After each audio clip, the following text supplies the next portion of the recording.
Hello and welcome back to WA Real. I'm your host, Bryn. WA Real follows the oldest form of learning, that of listening to the stories and experience of those around us. And why is that? To provoke greater awareness and greater consciousness amongst us here in Western Australia and beyond. Today's guest is a returning guest. In 2019, she was my most downloaded podcast. And I think she ranks up in the top 4 of the top downloaded podcasts across the whole repository of WA Real. I'd like to welcome back to the show, Rebecca Dawson. Hi, Bryn. Hello. Nice to speak with you again. Yes. I'm sure we're going to ignite a very interesting conversation today. I'm hoping so. So just for those who didn't hear our podcast previously, you are a channel, have been for 20 odd years. I mean, how would you describe yourself? I would describe myself as a very natural human who operates in a very natural human way, which I think will become the new normal for a new era of humanity coming forward, being able to source everything that is. I love that. And just so we're clear, you've been sharing your service for nearly 20 odd years. And this isn't just individual. This, as we mentioned in the podcast before, this has been, without naming any names, for business people and predominant people, around the world. Yeah, I've had the great, I guess, privilege and honor to be connecting with all sorts of people all around the world. People involved in trying to do things differently and trying to bring out the best that humanity can be. So it's very encouraging to see more and more of that as we move forward as a race. So just expanding on that, are you finding right now that there is a greater uptake, interest, curiosity in some of the things that you have to say or are coming through and downloading and that you're sharing?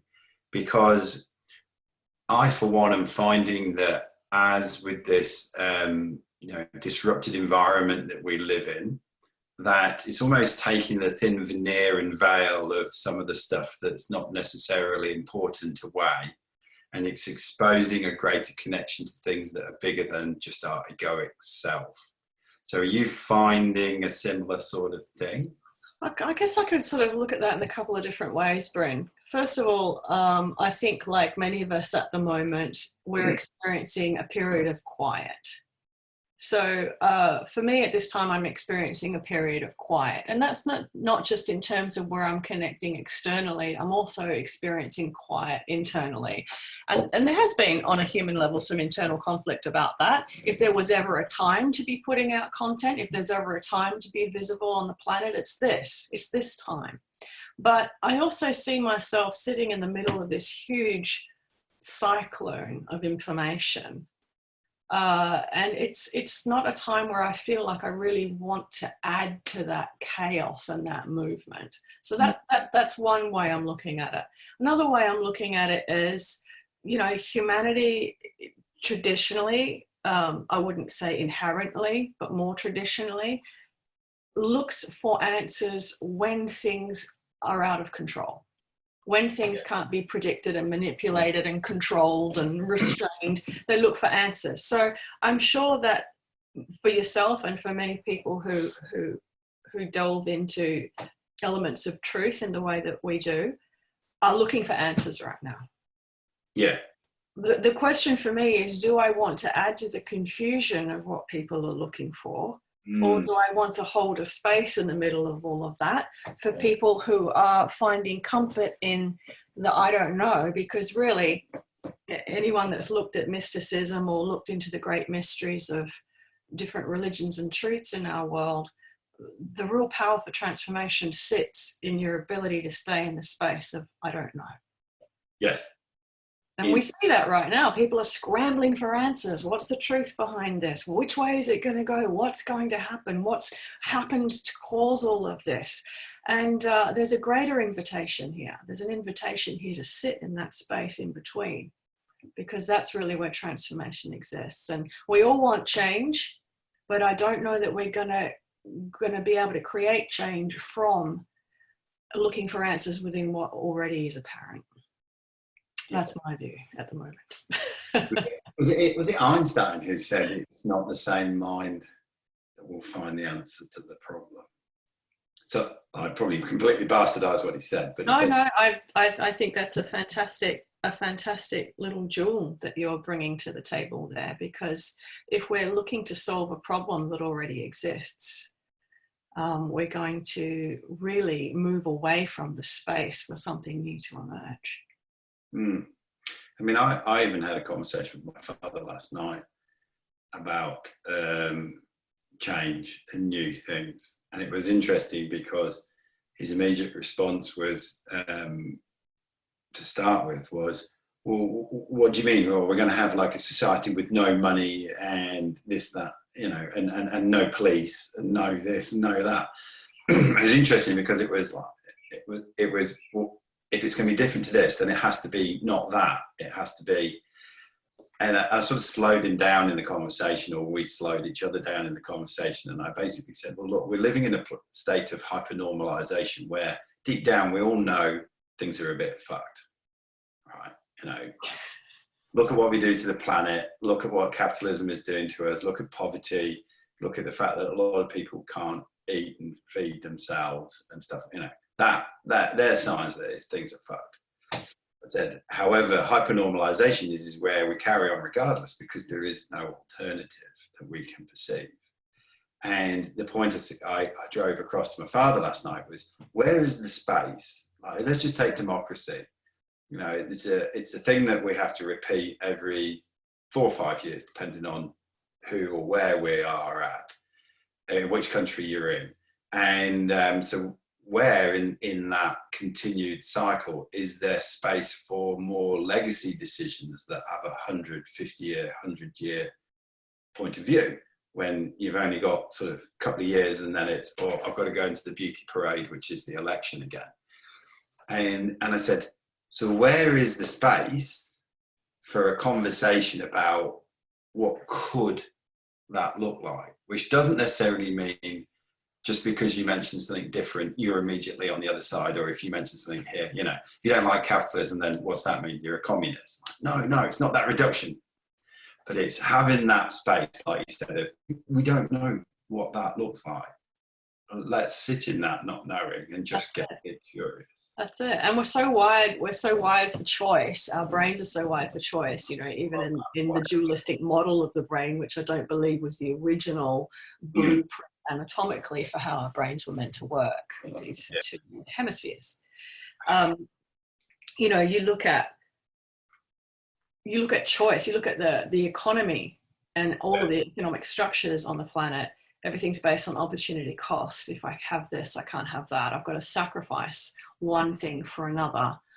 And we talk about, I mean, you talked about a pyramid actually just before we started this conversation. Yes, now, 3 is very, very powerful for this, because 3, even though, you know, we could look at pyramidal structures and we can look at 3 as something that we don't want on this planet anymore, or perhaps it has been saturated, that style, that hierarchical style of structure. But the 3 itself is really a very, very alchemically powerful symbol, because you've got 2 elements. If they're willing to move into acknowledgement and agreement with each other, they can create a 3rd point. Yeah. And really, this is our opportunity on the planet at this time, is to be able to create a 3rd option. Dualities are always based on one or the other, as we know.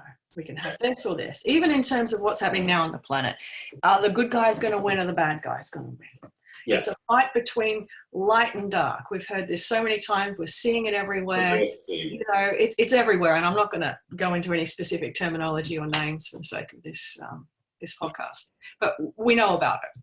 It's everywhere. It's in our media. It's in Facebook. It's everywhere. But the question is always, well, if we're moving beyond duality and we really have an opportunity to have a reset here, are we going to reset and move from one of those points to the other? Are we going to reset and create balance? Or are we actually moving beyond that paradigm now? because balance is never something that's sustainable. Yeah. We're always moving between the two. So what is the third option? And this is something that was introduced to us on a trip to Indonesia, actually. And this is a very, I haven't actually shared this before outside of the group that went to Indonesia with us a couple of years ago. We were taken out into the jungle in the middle of Sulawesi. It took a lot to get there. No one would take us there. We didn't know why we were going there. And I won't go into too much detail, but we ended up deep in the middle of the jungle in Sulawesi, and we're the only white people, or outside of that local group of ethnicity, to be more politically correct, that had ever been to this location. Once we'd been there, we took people back a few months later, and the government had come in and it put restrictions on it. They didn't want anyone else going there. We went from there to a very large megalithic site in Java, and we took what we found in that location, took it to the other location, and something very interesting happened up on the top of this mountain, which isn't a mountain, it's a man-made structure, actually, or something made it. And at that time, the beginning of that journey and the end of that journey was at a particular hotel resort in Bali. And it just happened to be at the time that the IMF were there setting up for their annual conference. Well, there was a lot going on. Yes. And a lot happened while we were there at the beginning and the end of this trip. And a lot of information was shared with us as a small group. So I do believe that it's okay to allude to that now. This is a couple of years later. So first of all, we were made aware of the impending economic reset. Second thing we were made aware of is the original human blueprint and DNA and capacity to create. And the third thing we were made aware of was these 3 points.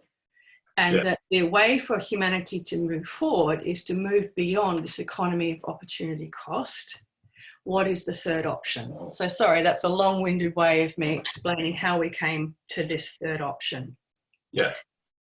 And this was a message that's been repeated continuously in the last couple of years, is what else? What is the third option? So when you're presented with 2 options, you can do this or you can do this. Always ask the what else.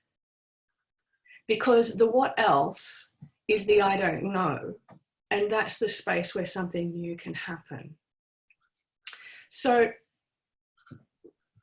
one of the representations of this, and I don't normally go into Christianity or anything biblical, but let's have a look at Moses getting to the edge of the Red Sea. And there's nowhere to go. He can either go forward and drown. Yes. Or he can go back to where they were before. And I really see humanity and this story of Moses as where we are right now. Do we go forward and drown on our own? Or do we go back to what we knew? And I kind of see this in terms of, the coronavirus as well. Is it going to completely destroy all of our freedoms and rights? Or is it going to allow us to create something new? What do we do? And Moses gets to the edge of the Red Sea, and knowing he is the master that he is, what's the third option? What is the third option? And the third option is a new reality is created in that moment. Wow. Because there is a refusal to go forward and drown. There is a refusal to go back to where we were. What else is there? The staff in the ground, I am here. Who is with me? Sea parts, hugely symbolic for me. Hugely symbolic, because you've got duality sitting on either side of you. You've got these 2 walls of water, 2 versions of reality. And the great opportunity for a master, or for someone who really sits in their integrity and truth, is say, I don't accept that or that. I'm walking my own path down the middle. And this is where we are right now. We do not accept this version. We do not accept this version. There are so many of us right now on the planet who are holding this space for a dream.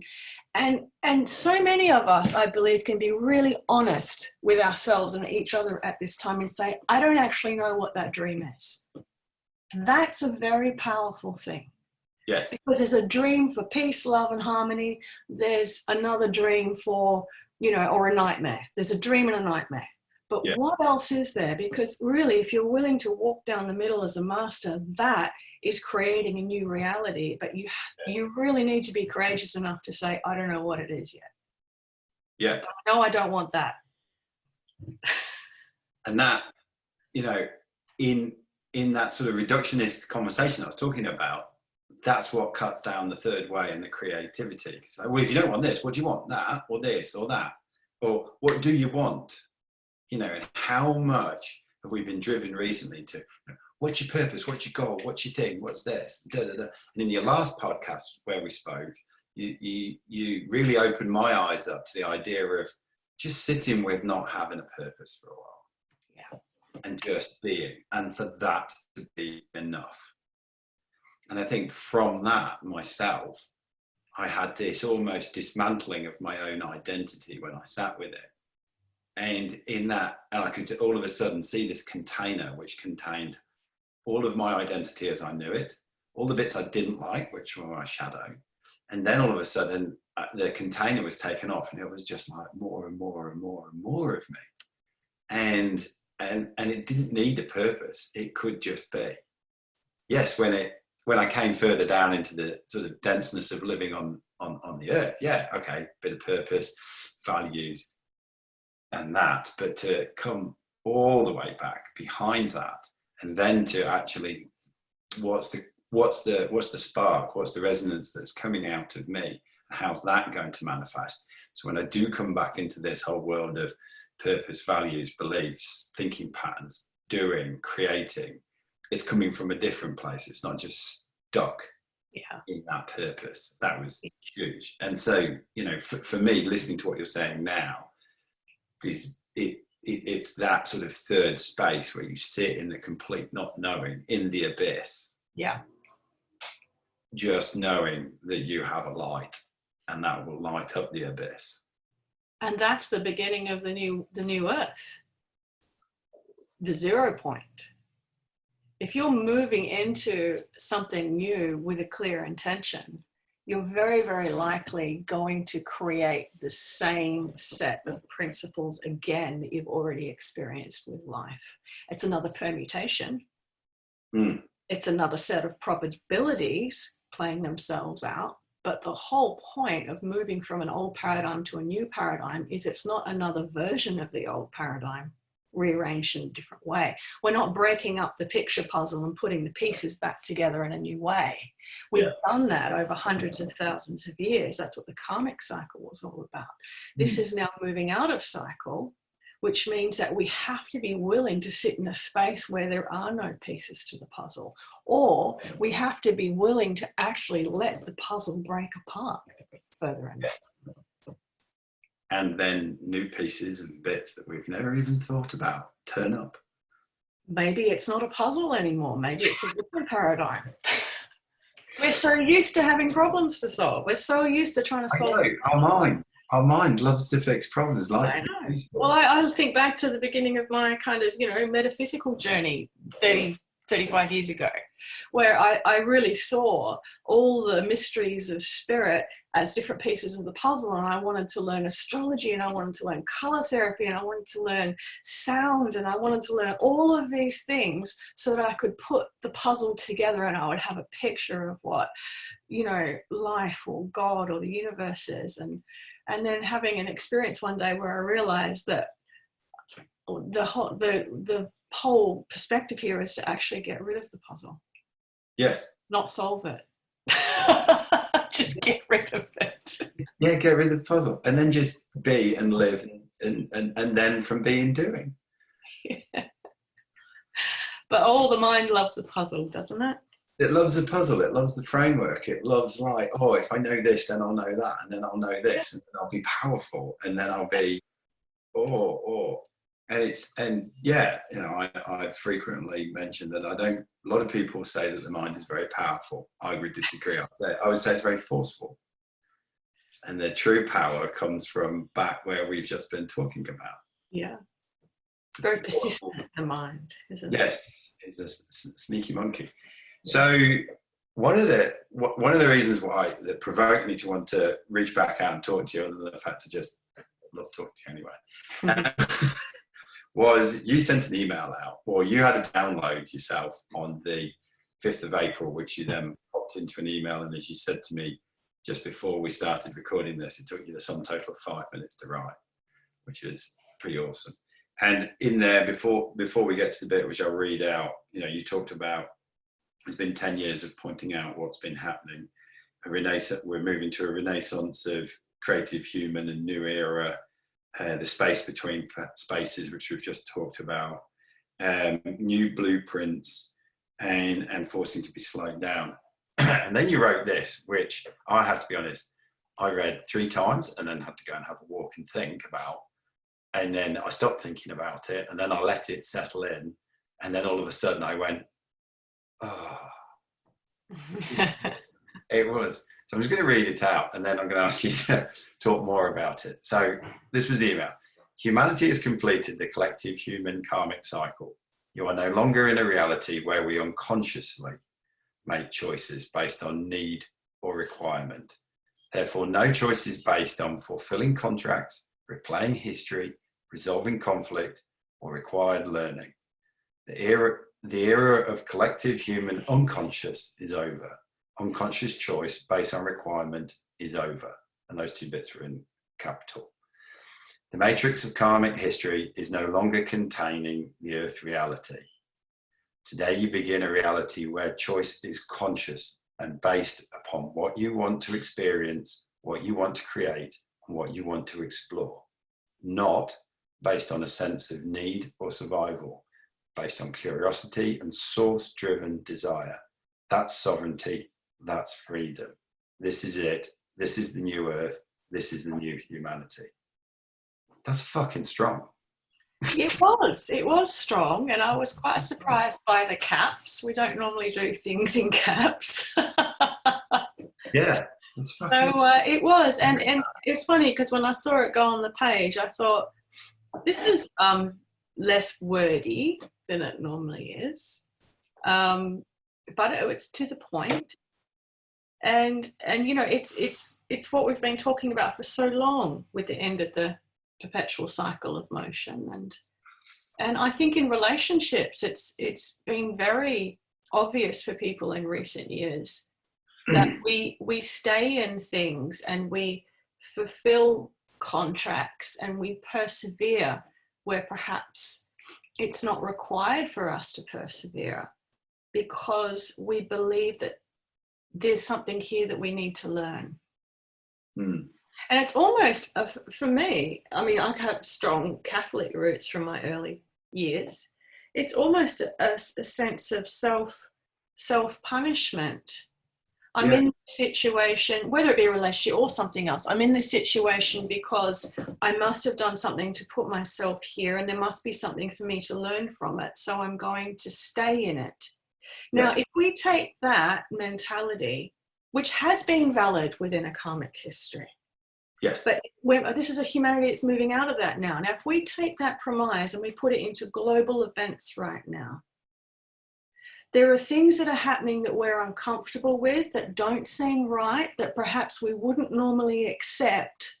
True. But because we're in such a habitual way of thinking that, well, I'm just going to bear the cross of this. This must be something that I need to learn from. There is a requirement to fulfill here. It's almost like a sense of self-punishment. Life is hard. It's how I get through it that counts. Now, that's very helpful for people when they find themselves in situations that they feel very disempowered with. Yes. And has been for many people. So I'm not negating the value in that, within that paradigm of thought. However, we're not in that paradigm anymore. Yes. I remember in our podcast, you mentioned how you yourself in the work that you do, just because you do what you do hasn't negated you experiencing the trials and tribulations of life, but then realizing that at times it was building the framework for understanding. And that's been a real shift for me in terms of looking at things and going, oh, right, I'm building a framework here. I'm expanding the bed. But again, that's part of learning, isn't it? That's part of almost, I need to do this to learn the thing. Right. Now what you're saying is, we're done. So we're in this global experience right now where there are certain requirements for us. And I guess what's emerging for me in this moment as we're speaking is, if we've moved beyond that, then at what point are we moving from this is required of me, yes, it's difficult, yes, it's challenging, there must be something I need to learn here, this is almost like a punishment for humanity because of things that we've done wrong, etc. There's a lot of that going on. Yeah. The undercurrent of collective human consciousness. And somehow we've brought this upon ourselves. But at what point is there's no requirement for me to have this experience. There's no requirement for me to follow on with this and make the most of it and just be a good girl or a good boy. Now, we're not really talking about activist energy here, because activist energy is very much about the fight.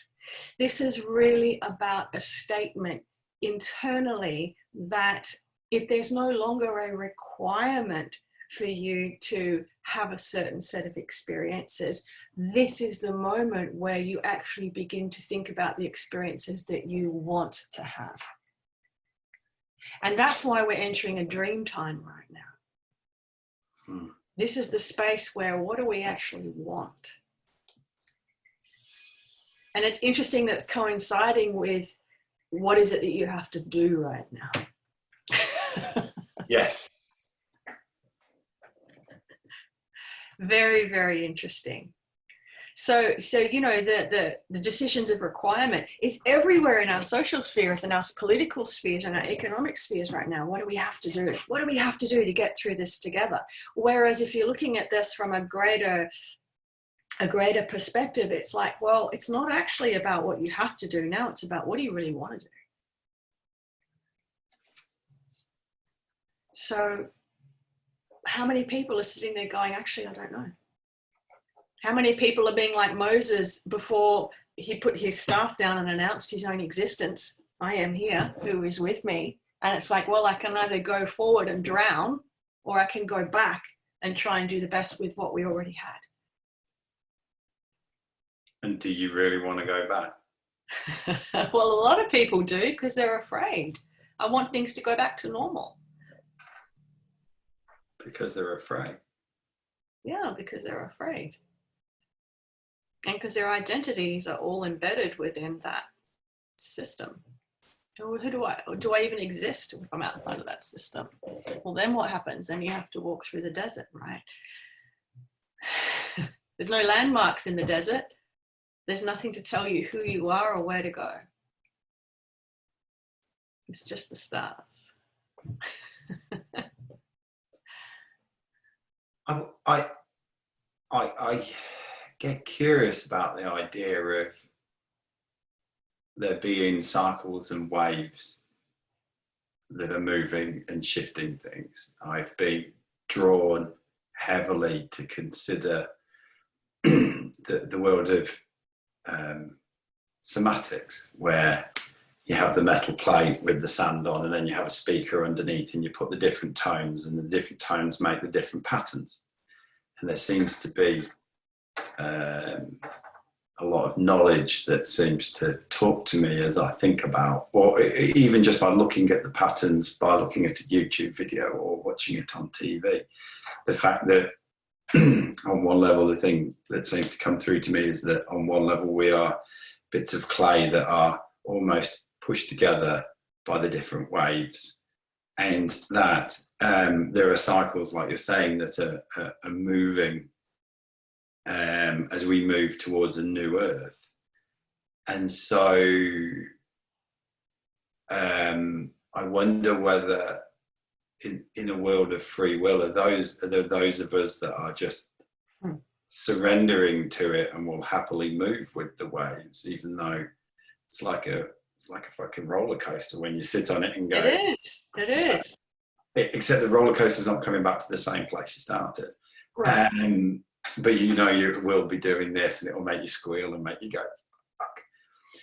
But then are those that will actively say, no, that shit's just too scary, and I like it how it was, and we'll stay almost with the old world, and we'll have a split from old and new. I'd really like to talk about that. Let's talk about the wave, because we've talked about cycles before, cycles of perpetual motion. Let's talk about waves. So even within a context of spirituality and the ascension of humanity, we've really looked at finding our unification and moving from duality into unity with this, metaphor of the wave. So when you're sitting on the surface of the ocean, there's a swelling that happens, there's movement, it's noisy, there's a lot of chaos, things are unpredictable. But in essence, it's about riding that wave and coming to the tip of the wave. You have your experience of separation as the individual droplets, and then you merge back into the collectivity again. So, we talk about how the wave is such a valuable experience for finding this distinction between unity and disparity. When you move into a completely new paradigm and a new dimensional reality, it's no longer even about riding the wave. So we actually start to drop so deeply into consciousness and drop so deeply into ourselves that when that first begins to happen, you begin to feel as if you're drowning, because you're moving, or you're sinking underneath the ocean, and you're seeing the wave above you, and you're seeing everybody else still playing this game, and all of a sudden you realize that nobody can see you. You don't know how you fit into it anymore. Are you lost? Do you really care anymore? This is the dark night of the soul. So many of us have been through this. But if you're willing to continue to drop, you're going to find yourself deep in the ocean. And that's when movement really happens. That's when you hit the current. And it no longer becomes the game of separation. How does life work on the surface? You're no longer trying to get back up there. But you can still see it. And you can still have a great appreciation for it. But it's not where you're viewing from anymore. And that's where we are right now, because there's so much noise on the surface. Do we need to be a part of it? Do we need to move in and have an active functioning role and be identifiable and visible in what's happening on the surface of consciousness? And I'll use the word surface of consciousness in the world right now. Or do we want to stay deep in the ocean where the real movement's happening, not all the noise, but the real movement, and have a great deal of respect and appreciation for all the noise and movement that's happening above? Because we know that where life on the planet began, and it began in the oceans. So of course we have to go back to origin. We have to go back there. And yet its natural instinct, human survival instinct, is to keep trying to get back to the surface. We're going to drown if we don't continue to participate.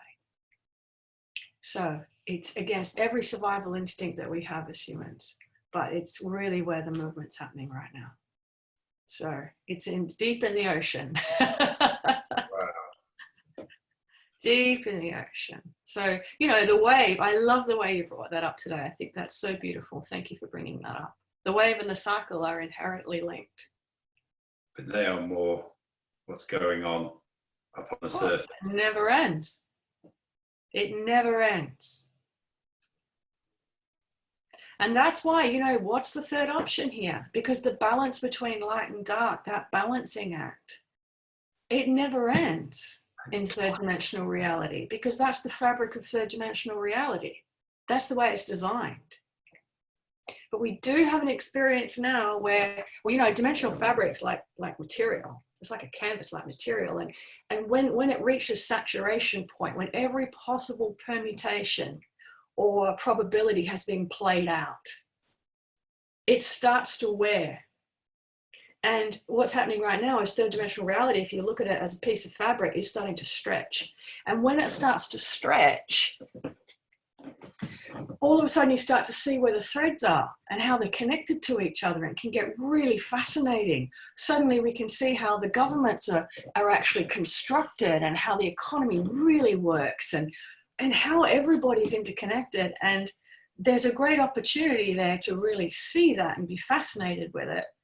But there's a real even greater opportunity to see the holes that are starting to appear in it. Because if you can pass through, sit in those I don't know spaces, there's a big gap here, there's a big I don't know, and being willing to sit there for long enough, the collective consciousness of humanity is going to slip through that fabric into something else, and that's the new earth. So third dimensional reality is only considered to be incredibly influential if there's a lot of human focus on it. So our attention now can be on how that third dimensional reality is created. Do we want to try and repair it? I don't think so. Not for me, personally. I'm more interested in, where do these holes lead to? What else is there? That's seeing beyond the veil, right? Yeah. Do we want to repair the veil? Not really. What else? What else is there? And you know, that's not an ambivalence. There's a great respect for the waves. There's a great respect for the fabric of reality. But I'm not sure I want to really spend a lot of time trying to fix it and put it back together. Yeah, otherwise you're just like King Canute. Sitting on the beach saying, stop.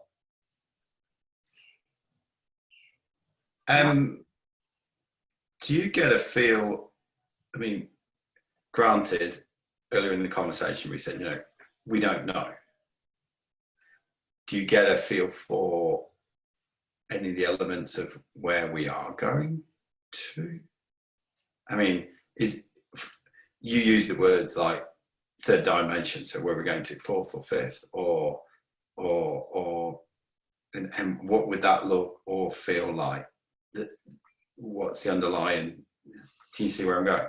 Yes. Well, we've been talking about this for a long time, about, you know, fifth dimensional reality is really a bridge to multidimensionality. So fifth dimensionality is already inherent capacity within our human design, because we're multidimensional beings. We're always meant to be multidimensional, but third dimensional reality has become so alluring and so attention grasping that we've forgotten our multidimensionality. So it's not really about where we're going, it's about becoming more aware of different versions of reality. I think that's really nice. It's not that we're going. We're not going, and the idea is not to get out of here. The idea is to be able to maintain a point of consciousness here and become aware of other versions of reality. That's how you create worlds. That's how you create realities. Because otherwise you're just stuck with your attention in one, which perpetuates it, and there you get that perpetual cycle of motion. So anybody who's one of those, how dare I call it, the spiritual avoidance warriors, because they dive into spirituality to avoid stuff. Oh, I'm going home. I'm not from here. I don't belong here on this earth. Well, let's go back to the story of Moses. How do you create a miracle? You have to announce your existence. I am here. And which is why we've been speaking for a long time about, you know, the goal in ascension is not to go anywhere. The goal is to bring heaven to earth, which is to bring your multidimensional awareness to this reality. So your body, if you're still here physically, you're meant to be here. You're not from anywhere else. You're from everywhere. Multidimensionality is being able to be everywhere at once. And I think a lot of us are having those experiences now. Yeah. Being in two places at once, being in two times at once. Having two experiences in the same place. You know, it's interesting. We're becoming more aware of that capacity in ourselves. Because, you know, if we're not trying to fix something and we're more focused on what it is that we can do, that's a far more expansive What can we create? Use of your time. I know that sounds a terrible phrase, use of your time, but you know, it's you can't be contained. You can't be contained if you're multidimensional. There's your freedom right there. Yeah. So, all right, let me rephrase my original question then. I love this. So, can you tell us more about the dimension that our awareness is now opening up to? Oh, sorry. I do tend to go off. No, and that's my role. Okay. All right. So there is a timeline split that's happened. Now, we could look at time splitting into two realms as something mechanical and functional that's happened, which I do believe has very deliberately been exercised. So there is a timeline split. I won't go into it too deeply, but we might like to look at some of the sciences that are happening on the planet at this time that enables that to occur. And it has occurred several times in the last 17 years. So there was a recent one in February. There was one in October as well that I'm aware of. So again, you know, we could look at this as, well, we're just becoming more aware of our multidimensionality. But if you look at this timeline split, this is becoming really obvious to anybody that's a bit awake, is that we can definitely see how the planet can end up going this way. That's very clear. But we can also definitely see how the planet could end up going this way.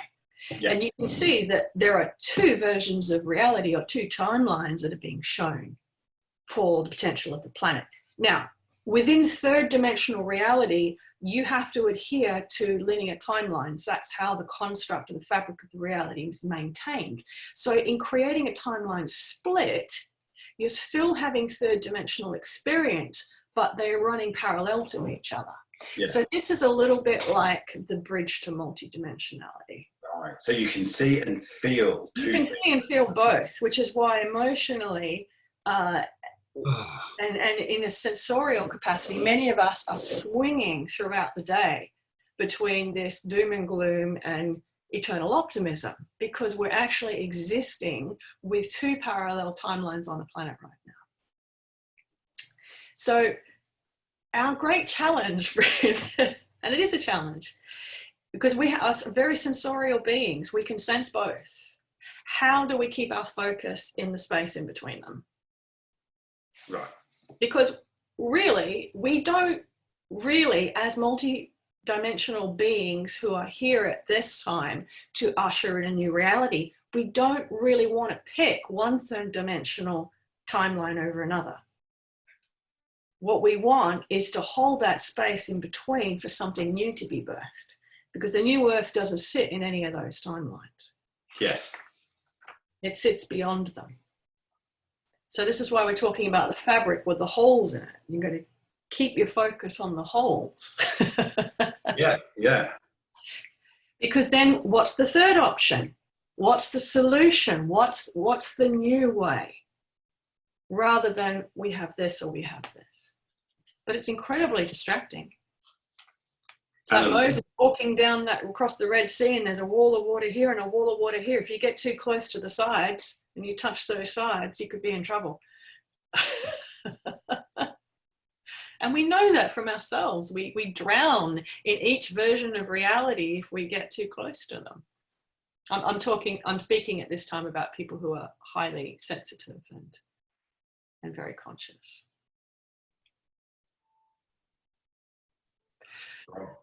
So we don't know what it's going to be. We don't know what it's going to be. But we are going to be seeing a lot of rapid change. We are going to have an experience where one portion of human collective consciousness experiences a completely different timeline to the others. And that's probably this divergent split I was talking about earlier. Yes. So there is talk about, and we've been talking about, a great convergence for some time. The convergence is the three different spaces. This timeline, those who are sitting in the middle, eventually coming into one. To hold yourself in a place of not knowing, which is something that is so alien to the way we've done things. Mm-hmm. The mind needs to know. It will claw to anything. Examples of that are, I've said before, hits on news sites are just going off the roof, and we probably never watch the news more than we have, because anything will give us a sense of, oh, I know, control, or this, that, and the other. But to actually sit in a space where we don't know, which, to quote my previous guest, Peter Sage, is probably a very weak muscle that we have, a very weak muscle that's almost atrophied for many. But coming out the muscle analogy, to do that, on one level, I suppose, requires curiosity and excitement and exploration. But on another level, and correct me if I'm wrong, because this might be a throwback to fear, but it also requires a huge amount of faith. Faith in? That's the question. Correct. Faith in? I suppose on a basic level that it will be okay. But then on something much bigger than you. I think it's not even about faith. At a certain point, sorry, it's just coming really strongly. At a certain point, we're being compressed into an experience now where nothing on offer is good enough. Nothing on offer is satisfactory. And I think that it's an inherent knowing that there has to be more than this. There has to be more than this. So is that faith? Or is it? For me it is.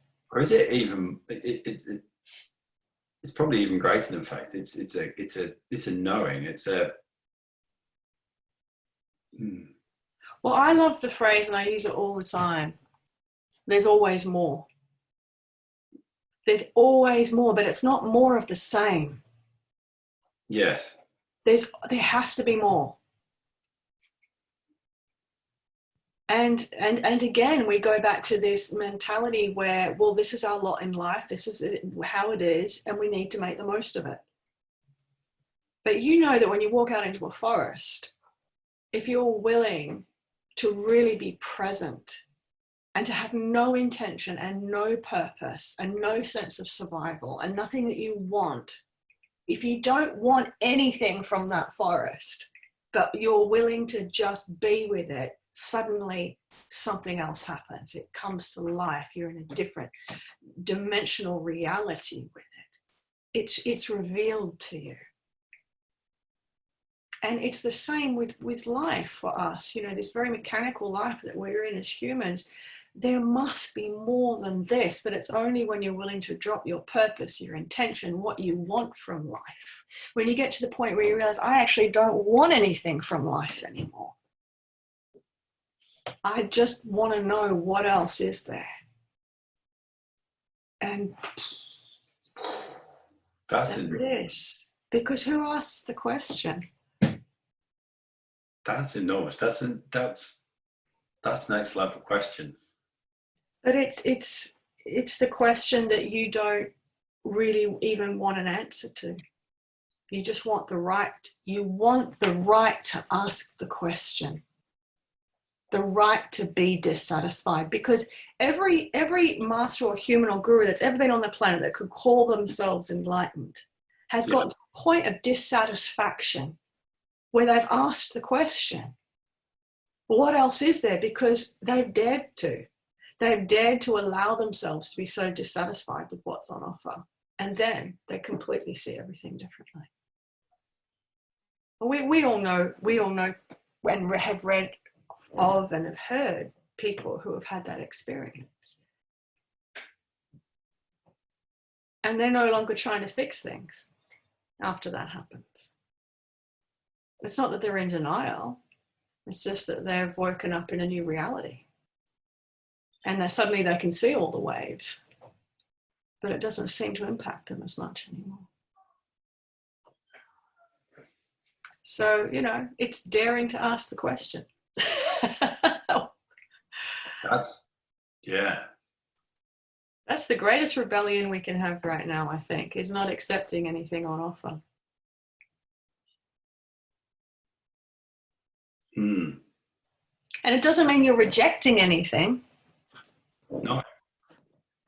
We have to be careful of rejection. Yes. It's not being rebellious for rebellious sake and throwing the baby out with the bathwater. No.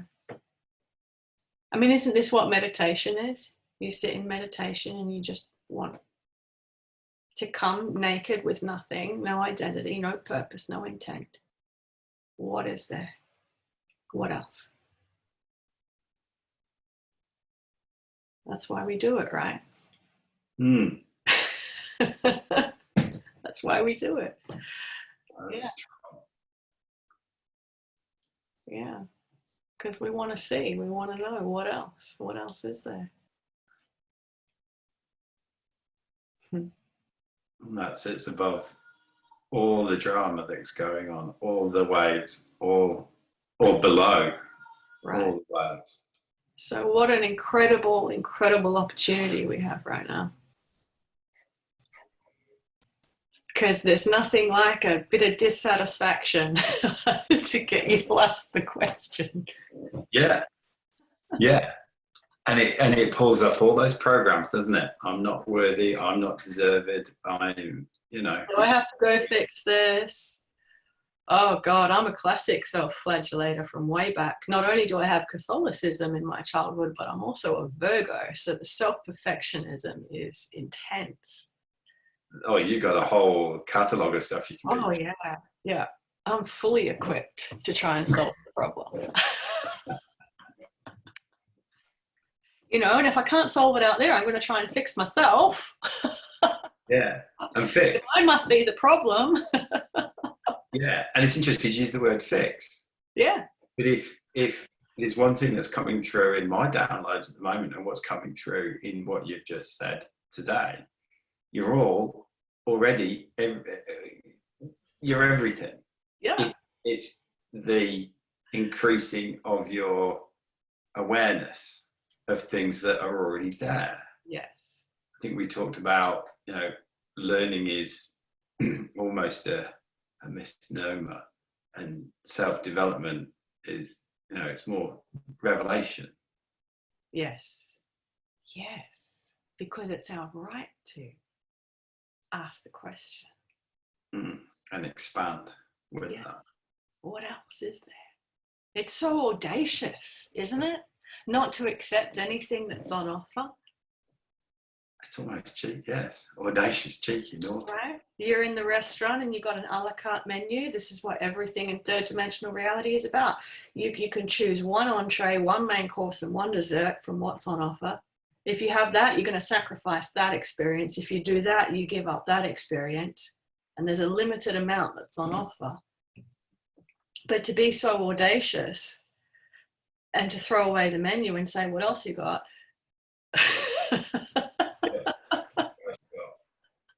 And chances are the restaurant's not going to have it.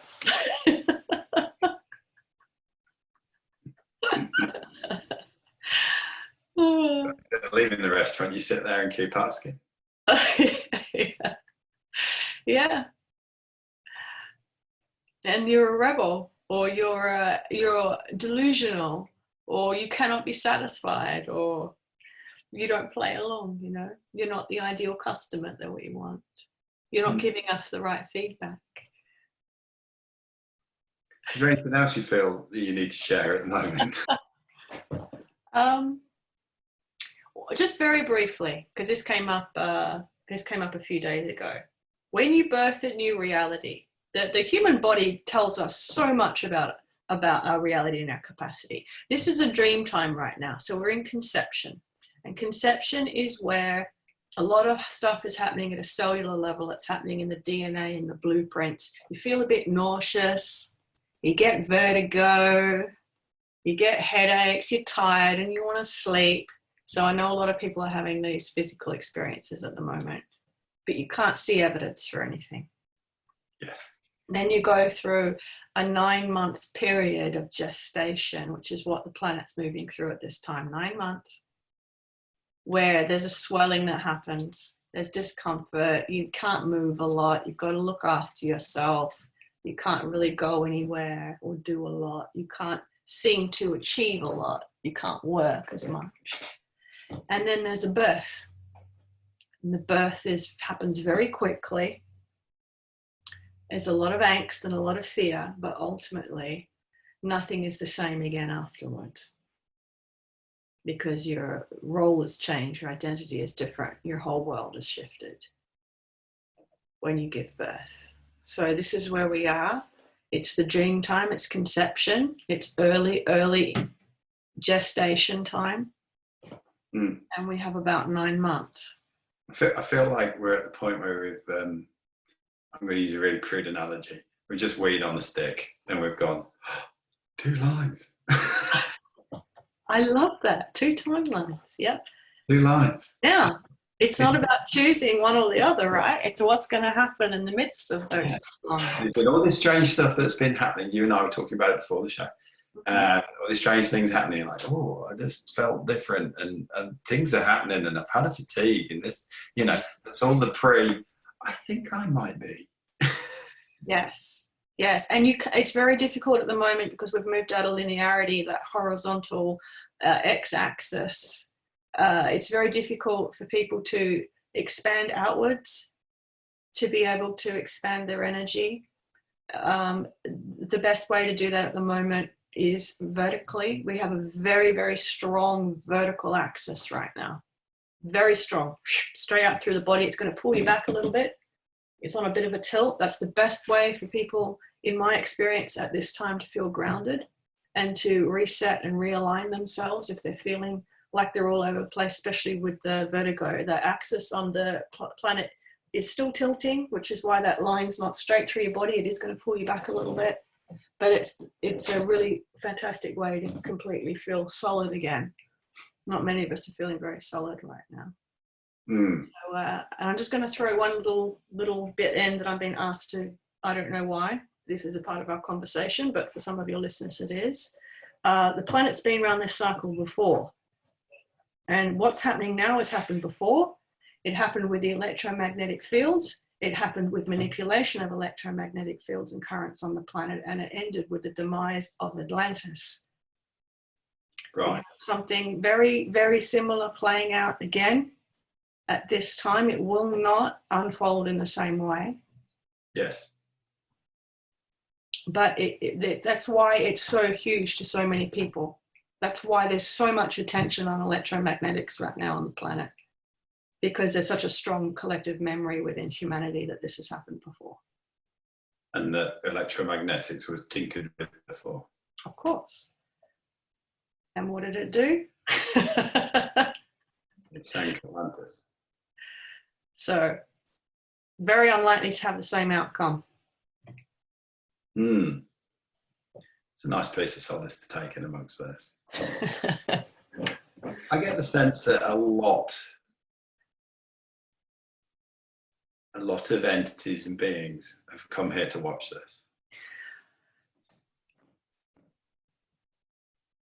Well, it's history replaying itself, but this time it's not replaying itself within the same fabric of reality. And I get the sense it's not just we people nodes, it's also the planet itself. Sorry, what was your question? I get the sense that it's not just we people who are raising, moving, opening awareness. Oh no, because the Earth's a part of a collective of 7, there's 7.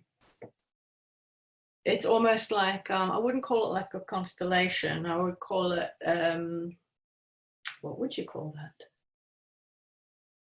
A collective of 7. 7 systems. Yes. We would actually call Earth a system unto itself. Even though it appears to be one planet, we would call it its own system because it has a very unique energetic vibrational system. There's others that you would call systems unto themselves, but Earth is a part of the 7. And so what happens with the Earth reality happens. There is awareness of that with the other systems as well. It's not something I talk about very often. I don't really get into stuff like this. If someone's curious, they can go and dig around. Yeah, there's a lot of things I don't talk about very often, but yeah. Indeed. Yeah, interesting. Indeed. How are you, Rebecca the person, processing all of this that's going on? I found the oscillation between the 2 different timelines incredibly challenging. Whereas we used to feel emotions like this over a number of days or months, I'm swinging almost every hour. So I imagine a lot of us are finding it really challenging at the moment. But I'm also acutely aware that out of the three experiences for collective consciousness at the moment, some people are very, very comfortable staying in the love and benevolence, and this is the way the Earth's going to go.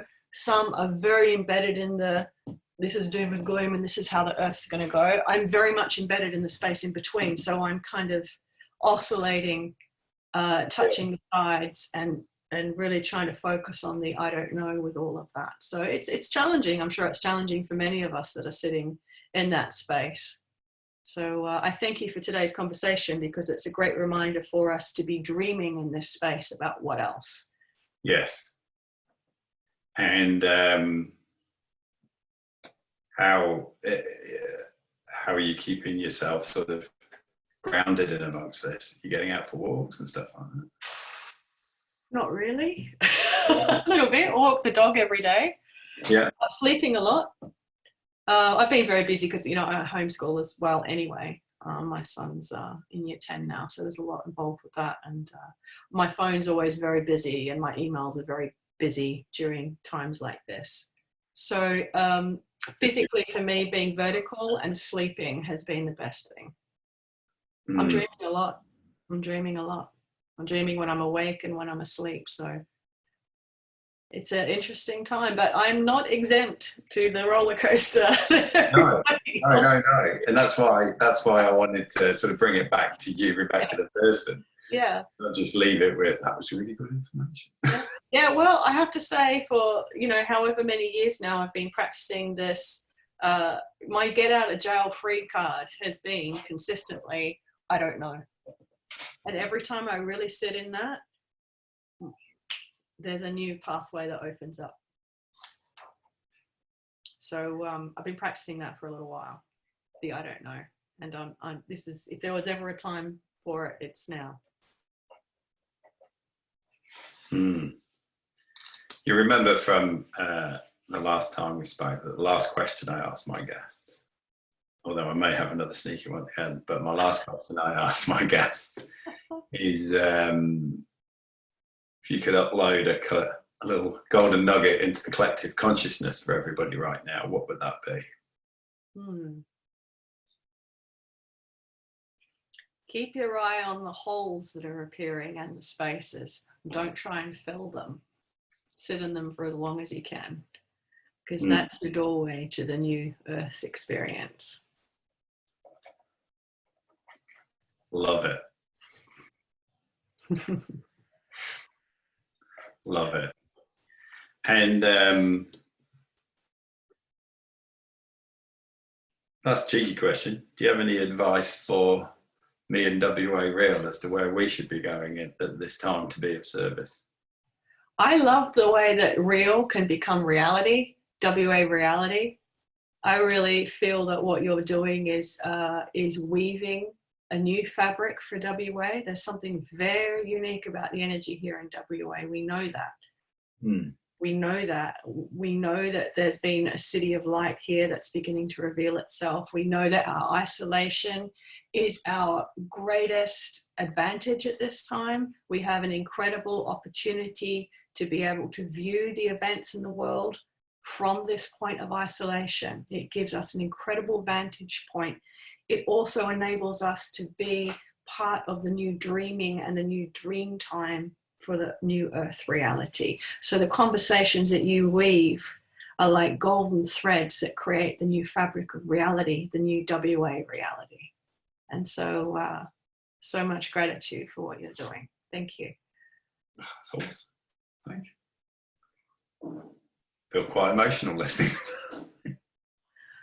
Yeah, because you know that what you do is not insignificant. You've always felt that it's significant. You just haven't been able to see why. Yes. Yeah. Always known that I just needed to do this. Yes. So, you know, Western Australia, the last time the electromagnetic grids were manipulated to the extent that they're being manipulated now, Western Australia was one of the very few places in the world that was not as impacted by those anomalies in the electromagnetic fields. And that's an interesting question for listeners to ask themselves. Why is that? Why is Western Australia largely immune? Wow. What's here? Back to your conversation about your pyramid. What did you have to add to that pyramid? I'd stick a crystal on the top of it.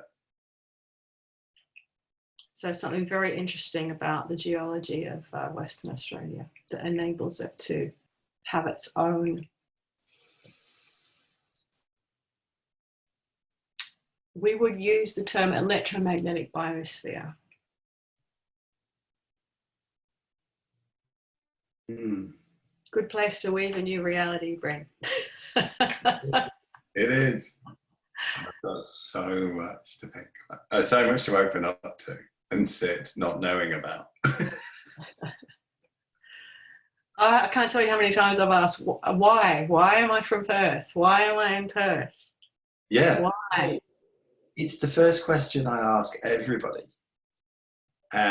It's the first question. You know, it was important to me to call the real comes from the original template of London Real with the blueprints and the long form nuanced conversation, which, you know, just is so important because the soundbite reductionist argument of the media just does not serve. In fact, it disempowers. But it was always important to have WA at the start of it. And from that, it was always important for me, for reasons I couldn't understand, to work out why most people, because most of my guests have come here.